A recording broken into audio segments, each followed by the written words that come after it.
The Russian population of Crimea often viewed Tatars and their return hostilely. Propaganda spread negative information about possible revenge by the Crimean Tatars upon their return. Russian nationalists staged protests against repatriation, leading to clashes that were dispersed by the police. All of this formed a clearly expressed pro-Ukrainian stance among the Crimean Tatars, which they demonstrated during the events of 2014. In 2014, Crimea was once again annexed by Russia, this time from Ukraine. In February 2014, the Majlis became the sole organization on the peninsula that resisted the annexation. On February 26, clashes between Crimean Tatars and pro-Russian activists and provocateurs took place during a demonstration near the Crimean parliament. This day marks the beginning of Tatar resistance against the new Russian occupation.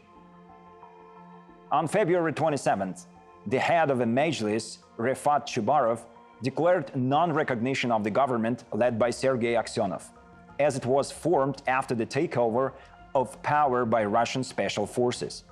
He called for boycotting the so-called referendum on Crimea's status. Chubarov appealed to the President of the United States to protect Crimea from ethnic cleansing. Former Majlis leader Mustafa Dzhemilev attempted negotiations with President Putin. However, the Russian authorities failed to sway the Crimean Tatars to their side. The Majlis did not recognize the annexation of Crimea and reaffirmed its recognition of Ukraine as a sovereign state within the borders of 1991. Occupational authorities immediately began persecuting Crimean Tatars after the annexation. Some were detained and accused of extremism, while others were forced to leave the peninsula. Many Tatars went into exile once again. The policy of genocide from Russia remains unchanged over the centuries. Russians were again resettled in Crimea. A year after the clashes at the Crimean parliament, 8 Crimean Tatars were arrested, including the deputy head of the Majlis, Akhtem Chiygoz, and one of the leaders, Ilmi Umerov.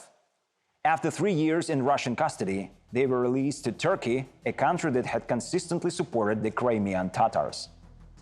Russian authorities did not forgive the Majlis for its pro-Ukrainian stance during the annexation. 2 years later, it was banned as an extremist organization. After the ban, law enforcement gained complete freedom to persecute Crimean Tatars.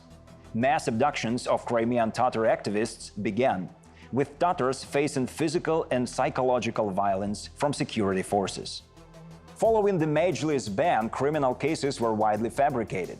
Dozens of Crimean Tatars were accused of collaborating with Muslim organizations or extremism and sentenced to lengthy imprisonments. Mass persecutions also affected Crimean Tatar women. Russian media and social networks depict Crimean Tatars as a small and insignificant minority in Crimea, downplaying their historical significance.